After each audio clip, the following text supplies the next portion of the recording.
So we're going to try to finish filling in the notes. I asked you guys to start problem 14, right? So it's here. You guys did a great job yesterday with this. So let's see if you can remember. You have your identities worksheet out, right? This one that has all the properties. Okay. And if I were you, I would put this in that clear plastic sleeve so that you don't lose it, right? Because we're going to use this for like the next 3 weeks, right? Now, let's go ahead and start. Remember, your first goal is always try to rewrite it in sine and cosine, right? So if I look at the first one, I'm already there, okay? Then I see 2 words multiplied together. But in order to make one, they would need to be cotangent and tangent. Remember that section of our paper where when we multiply 2 words together, they turn into one? You always want to look for shortcuts if you can, right? There's like 1,000 ways to solve these problems, but the shortcuts are a lot faster. So if I look at these, okay, but that doesn't work, does it, unfortunately? So you're going to have to do what to them? What do we have to do? Yeah, you're going to have to rewrite them, right? Okay, so the first one is fine the way it is, over 1, plus cosine squared of x over 1. Remember, tangent's y over x. Or in other words, sine squared x over cosine squared of x. Now, I'm noticing some kids are just writing the word cosine and not putting their x there. You need an x behind it. You don't want to lose points. Okay?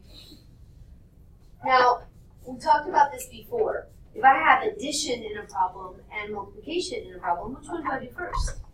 Remember? Excellent. You do this part first. Okay? And when we multiply, remember we can cancel. You can cancel, right? So you don't need common denominators, which you probably need. This cancels here and here, right? So now multiply straight across. So cosine squared of x over 1. Oops, I almost forgot x. Don't forget your x. Plus sine squared of x over 1. They're both over 1. So do I need them anymore? No. So just leave it alone. Cosine squared of x plus sine squared of x. Didn't even need them over 1. Where have we seen that before? Where have we seen cosine and sine together added on your chart somewhere? Yep. They're squared and they're added. This section at the bottom of your formula chart right here. Sine plus cosine squared equals what? 1. And it has to be squared, remember, in order to use these. Okay? So then the answer to number 14 is 1. Right, the next one I want to do. Let's look at problem number 9. 9's kind of messy. Okay? And on problem 9, when you have a fraction minus a fraction, we could get a common denominator. Okay, that's a way of working. But when you have a fraction and a fraction, one option that probably works easiest, the most, is to rewrite first. So in other words, let me explain what I'm talking about. Look at 11, guys. On 11, my directions were to FOIL, then rewrite. Right? Y'all see that? Okay. So when you saw a problem like this, you knew to FOIL, then rewrite. When you see a problem like this, where it's a fraction minus a fraction, you should probably rewrite it first. It's a good way to start. Okay? Not the only way, but a good way. So how do I rewrite cosine? Do I have to do anything to cosine? No. So write kind of little, you're going to need lots of room here. So we're going to start off with cosine of x over, I'm going to use a big, as I messed up. I'm going to use fractions. So cosine over what? Cosine of x over 1. And then we're going to use a big division bar. What's going to go underneath it? What's the reciprocal cosecant? Come on, y'all should know that. Thank you. Sine. So 1 over sine of x. And there's a minus. Now let's do this one. Sine over x over 1. In other words, this didn't change. Divided by, let's do a real fat division bar. Yeah, this is secant, so it turns into 1 over cosine.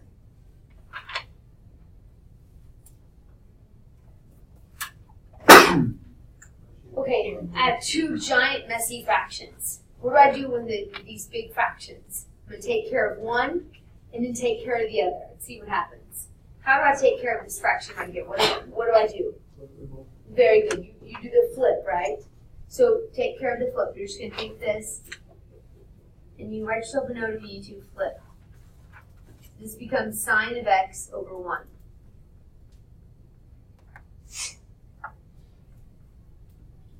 Why is it 1 over sine of x on the bottom? Wouldn't it be sine over x over 1? Okay, so the bottom. Oh, the cosecant. Yeah, Flip. okay. Okay, so what does this give us? What's cosine of x times sine of x? It's times now. Over 1, right? It just gives us cosine of x times sine of x, doesn't it? Over 1. We don't even need it right now. We may need it back in a minute, but let's just drop it for now. Now go to the second one. What are we going to do? There's a minus. Drop my minus. How do I do this big giant fraction to get rid of? Yeah, this looks a lot prettier, doesn't it, than this nasty fraction here. Okay, so let's make this one look prettier too. Let's flip it.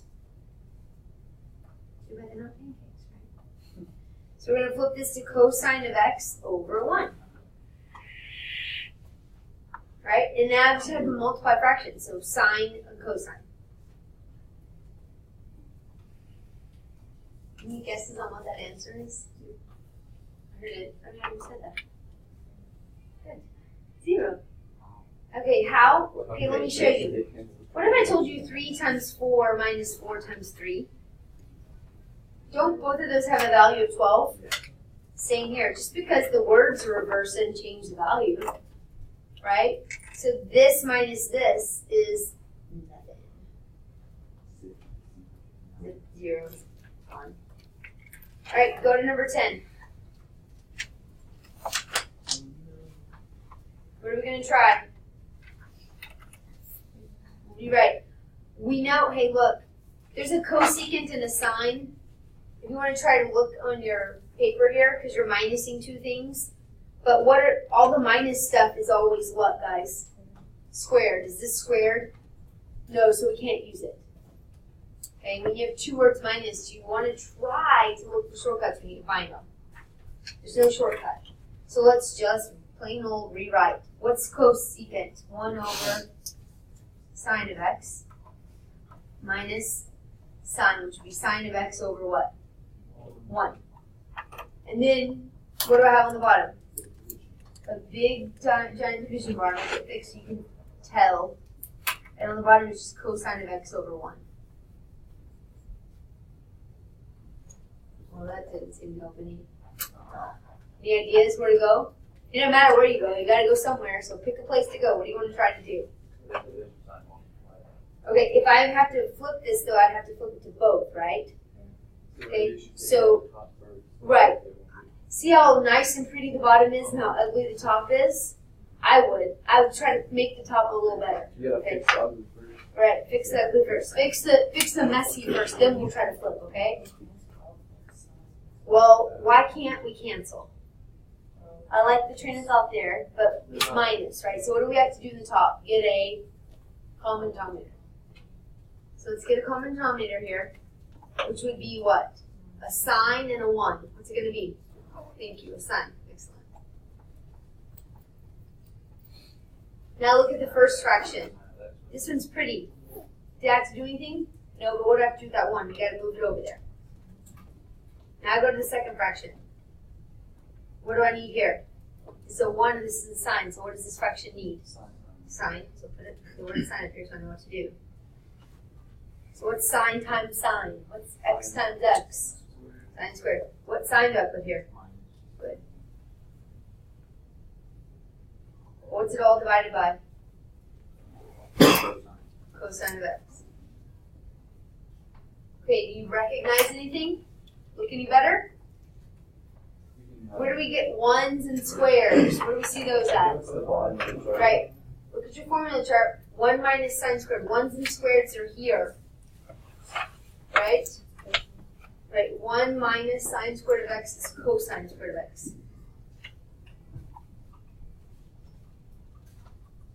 So I'm going to rewrite this as cosine squared of x. Sometimes 2 colors helps. Okay, so now then I have cosine squared of x on top, sine of x on bottom. Now what should I do with this that y'all were talking about? Does it look better now to flip? A lot better, right? One fraction in the top, one fraction in the bottom, that's what we flip. Okay? Do you see it now how it's easier to flip? One fraction only. One fraction only. Now flip it. Otherwise you gotta clean it up first. So flip this to make it 1 over cosine.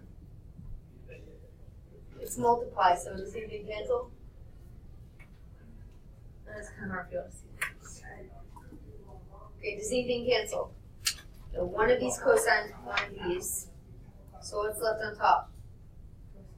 Cosine times 1 is cosine. What's left on bottom? Sine. What's x over y? Y over x is tangent. X over y is cotangent. So the answer then is cotangent. Yeah, don't forget your x, definitely.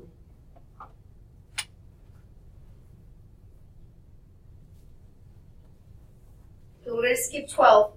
I'd like for you to start 15. I'll give you a second. Start 15. See where you can go with it. It's one of those types where you just dig in. See where it takes you. Where you go and where someone next to you goes doesn't necessarily matter. As long as you end up with the right answer. Okay. Now then, if you dug in, okay, I would check first to see if this turned into 1. When you see two words multiply together, you would check. Right? But it didn't turn into 1.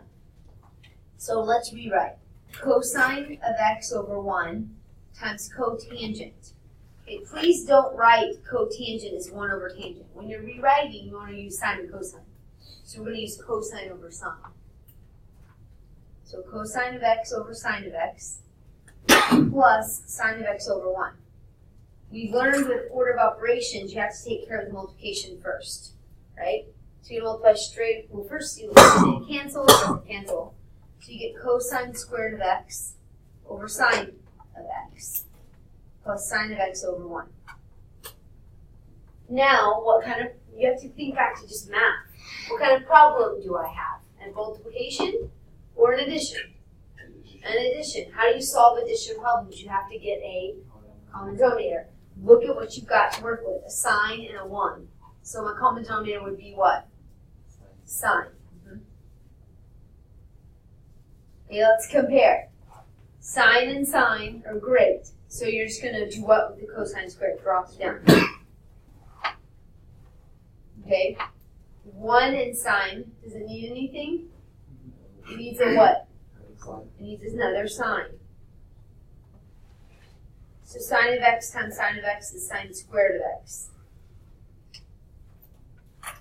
Where have we seen cosine squared plus sine squared? They're all squares. The bottom. Hey, look guys. Sine squared, cosine squared. Cosecant minus cotangent. Secant minus tangent. These are popular. These are a great shortcut. Okay? So that's the same thing as 1.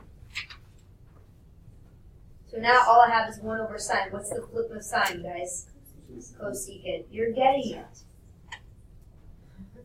It's good. It feels good. It's like this big proof that you're learning, right? Okay, 16.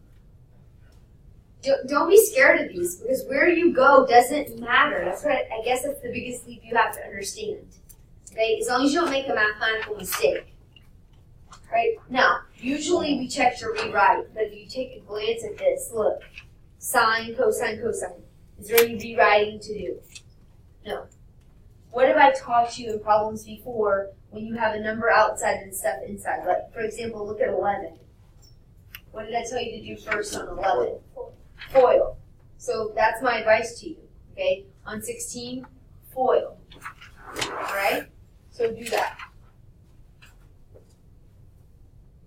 You're going to FOIL it out. So 1 times 1 is 1. Sine times cosine is just sine cosine. Hey, wait a minute. Two words multiplied together, they make 1? Is sine the flip of cosine? No, it would need to be sine and what? What would make 1 right here? Sine and cosecant. So, oh well. Next, I'm going to put this over 1 to make it easier. So 1 times cosine is cosine, and sine times 1 is sine. Earlier today, I saw kids change this into like cotangent. No, you're going backwards. Right? Don't do that. Leave it. You want sine and cosine. Okay, what's my next step? What kind of problem is it now? It's a subtraction problem. Get a common denominator. And look what I have to work with. A sine and cosine here, and a sine on the right. So what do we need under here? We need a 1 sine and a cosine. Compare my first fraction. Check, check. I'm good to go, right? So all I'm going to do is put what here? 1. Look at my second fraction. The sines are good, so what does it need? It needs a cosine. What's cosine times cosine? And we drop down the minus. Where have we seen a 1 and a minus and a cosine squared at? What's it give you? Do you remember? It gives you sine squared.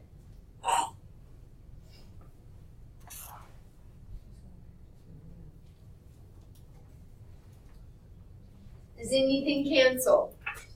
1. One of these sines with one of these.